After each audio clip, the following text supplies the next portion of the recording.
Hello student. आज आप सभी लोग क्लास 12 केमिस्ट्री के चैप्टर 2 के अणुसंख्यक गुणधर्म का फोर्थ टॉपिक पढ़ेंगे, जो कि है परासरण दाब, जिसे ऑस्मोटिक प्रेशर कहते हैं। तो ध्यान रखेंगे इसमें सबसे पहले परासरण क्या है। तो आपको ध्यान रखना है कि परासरण एक ऐसी प्रक्रिया होती है जिसमें क्या होता है, विलायक के अणु कम सांद्रता वाले विलयन से अधिक सांद्रता वाले विलयन में अर्धपारगम्य झिल्ली के द्वारा स्वतः प्रवाहित होते हैं। इस प्रक्रिया को परासरण कहा जाता है। कहने का मतलब होता है कि विलायक के अणुओं का कम सांद्रता से अधिक सांद्रता वाले विलयन की ओर सेमी परमिएबल मेम्ब्रेन, यानी जिसे अर्धपारगम्य झिल्ली कहा जाता है, उसके द्वारा स्वतः अपने आप प्रवाहित होना परासरण कहलाता है। अब इसमें जैसे समझें हम कि यहाँ पर हमने एक तरफ विलायक लिया हुआ है, दूसरी तरफ हमारा विलयन है। मान लेते हैं विलायक में हमारा केवल पानी है और विलयन में हमारा चीनी और पानी का घोल है। तो ऐसी स्थिति में क्या होता है कि यहाँ पर इस विलयन की सांद्रता अधिक होगी, जबकि ये जो विलायक है इसमें किसी भी विलेय पदार्थ के न होने की वजह से इसकी सांद्रता कम होगी। तो ऐसी स्थिति में यहाँ पर जो लगा हुआ एक सेमी परमिएबल मेम्ब्रेन है, जो झिल्ली है, इस झिल्ली के माध्यम से इस तरफ के विलायक के अणु इस विलयन की ओर अपने आप स्वतः जाने लगते हैं, गमन करने लगते हैं। इसी प्रक्रिया को कहा जाता है परासरण। और यह क्रिया तब तक चलती रहती है जब तक दोनों तरफ विलयन की सांद्रता बराबर न हो जाए। यदि हम दूसरी तरह से समझने का प्रयास करें तो एक तरफ मान लेते हैं कि हमारा जो चीनी पानी का प्राप्त विलयन है, तो उसमें हम मान लेते हैं कि समान पानी की मात्रा दोनों तरफ है, लेकिन उसमें एक तरफ मान लेते हैं, इस तरफ क्या है, चीनी की मात्रा ज़्यादा घोली गई है उस पानी में, और इस तरफ चीनी की मात्रा कम घोली गई है। तो जिस तरफ चीनी की मात्रा पानी में कम घुली होगी उस तरफ विलयन की जो सांद्रता होगा वो कम होगा, और जिस तरफ ज़्यादा घुला होगा तो उस तरफ विलयन की सांद्रता अधिक होगी। तो यहाँ पर क्या होता है कि इस तरफ जो हमारा प्राप्त विलयन है कम सांद्रता वाला, इससे विलायक के अणुओं का इस सेमी परमिएबल अर्धपारगम्य झिल्ली के माध्यम से इस तरफ जाना प्रारंभ हो जाता है, और इसी घटना को कहा जाता है परासरण। अब हम समझेंगे कि परासरण दाब क्या होता है। और एक चीज़ उदाहरण के तौर पे आप समझ सकते हैं, जैसे कि चने को पानी में भिगोने पर उसका फूल जाना, आकार बड़ा हो जाना होता है। किशमिश को भिगो दिया जाए तो उसका भी आकार काफ़ी बड़ा हो जाता है। तो ये सब जो घटनाएं हमें देखने को मिलती हैं, इसका कारण ही होता है परासरण। यानी परासरण के जरिए ही ये क्रियाएं होती हैं। उनमें भी क्या होता है, अर्धपारगम्य झिल्ली पाई जाती है, और जिसके माध्यम से सिर्फ विलायक के अणु ही उसे भेद पाते हैं या उसके माध्यम से दूसरी तरफ गमन कर सकते हैं। तो समझते हैं हम परासरण दाब क्या होता है। तो जैसा हमने यहाँ पर अभी पढ़ा कि परासरण क्रिया होती है जिसमें कम सांद्रता से अधिक सांद्रता वाले विलयन की ओर विलायक के अणुओं का गमन होता है, अर्धपारगम्य झिल्ली के माध्यम से स्वतः होने लगता है। मतलब अपने आप ही विलायक के अणु या कण जो होते हैं वो अधिक सांद्रता वाले विलयन की ओर जाने लगते हैं। तो ऐसी परिस्थिति में हम क्या करें कि जो हमारा विलयन है उस विलयन पर किसी पिस्टन वगैरह के माध्यम से अगर अतिरिक्त प्रेशर लगाएं। मान लेते हैं हम यहाँ पर क्या काम करें कि एक पिस्टन लगा दें, इस तरह से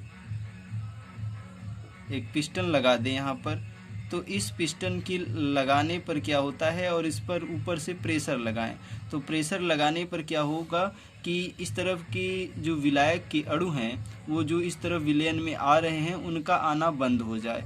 तो जिस दाब पर क्या होता है कि यह परासरण क्रिया रुक जाती है, यानी इस तरफ के विलायक के अणुओं का इस तरफ सेमी परमिएबल मेम्ब्रेन के माध्यम से आना बंद हो जाता है। वही प्रेशर जो होता है परासरण दाब कहलाता है। या आप एक तरह से ऐसा कह सकते हैं कि परासरण क्रिया को रोकने के लिए लगाया गया जो विलयन पर अतिरिक्त दाब होता है, उसी प्रेशर को, उसी दाब को हम परासरण दाब कहते हैं। तो देखते हैं यहाँ पर कि विलयन पर लगाया गया वह अधिकतम दाब जो कि परासरण को रोकने के लिए आवश्यक हो, विलयन का परासरण दाब कहलाता है। और ध्यान रखेंगे इसे हम पाई द्वारा दर्शाते हैं। अब आप समझेंगे पराशर दाब के कुछ नियम हैं, जिसमें फर्स्ट नियम है वान हाफ बायल का नियम, जिसमें कहा गया है कि कोई एक निश्चित अगर हम टेम्परेचर लें तो किसी निश्चित ताप पर कोई भी दिया गया विलयन है तो उसका पराशर दाब जो होता है उसके आयतन के व्युत्क्रमानुपाती होता है।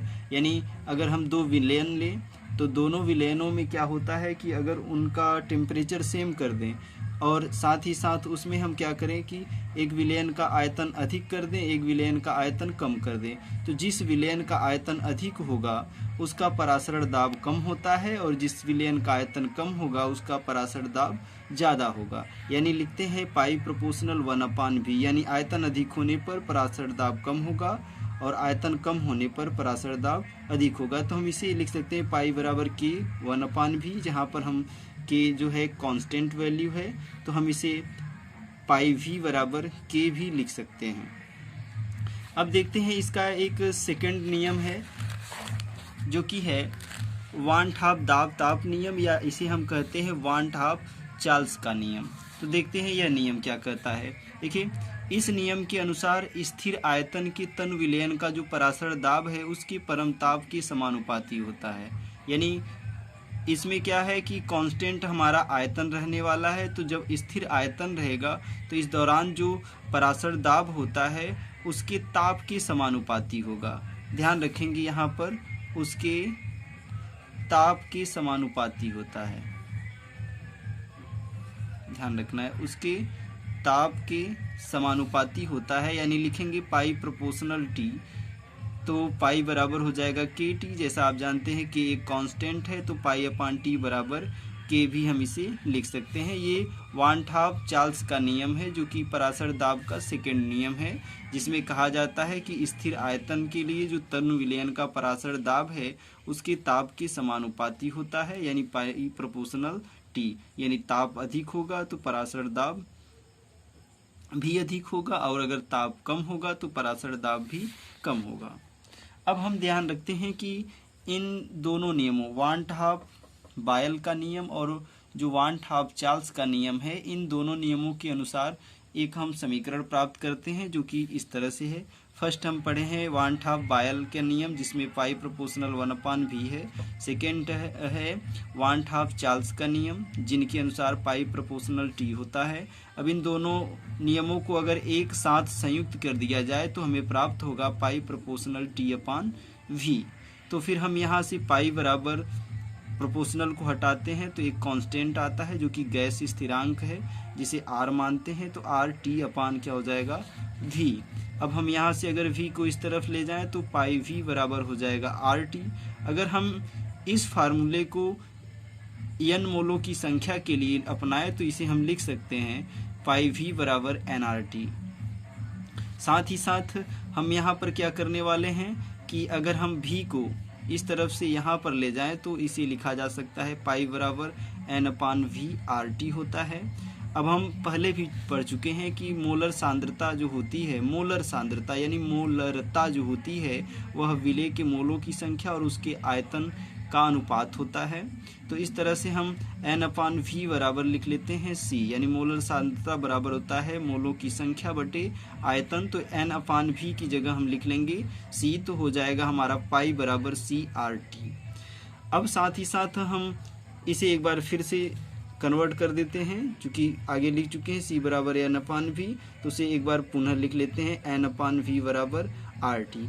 अब एक चीज़ जानते हैं, n मतलब होता है मोलों की संख्या, वो भी होता है विलेय के मोलों की संख्या, इसे हम NB भी लिख सकते हैं क्योंकि यहाँ पर n का मतलब होता है विलेय के मोलों की संख्या बटे होता है विलयन का कुल आयतन जो कि मोलर सांद्रता प्राप्त किया जाता है इनके माध्यम से। तो हम यहाँ पर लिख लेते हैं n बराबर हो जाएगा WB/MB, यानी विलेय के मोलों की संख्या बराबर होती है विलेय का दिया गया द्रव्यमान बटे उसके मोलर द्रव्यमान का अनुपात होता है। तो यहाँ पर जब हम इसे लिख लेते हैं तो n बराबर की जगह WB/MB, तो हम लिख लेंगे पाई बराबर WB/MB। v है तो v वहीं रखेंगे और RT हो जाएगा।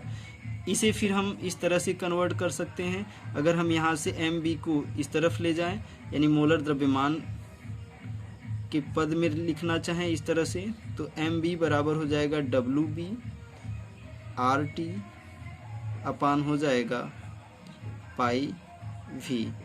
यानी इस तरह से इस सूत्र को हम ऐसे भी लिख सकते हैं। और एक चीज़ इसमें आपको ध्यान रखना है यहाँ पर, यानी हम इसे यहाँ पर एम बी बराबर W B R T upon pi V लिख सकते हैं। अब थोड़ा सा आपको ध्यान रखना है, जहाँ पर एम बी जो है विलेय का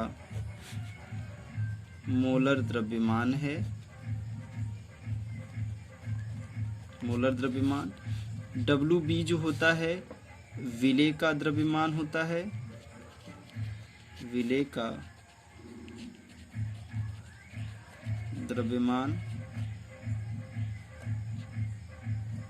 विलेय का द्रव्यमान होता है। आर जो है वो गैस स्थिरांक है, गैस स्थिरांक है। टी जो है वो ताप है। पाई जो है परासरण दाब है, परासरण दाब है। और वी जो है वो आयतन है। इतना आप ध्यान रखेंगे इनके लिए।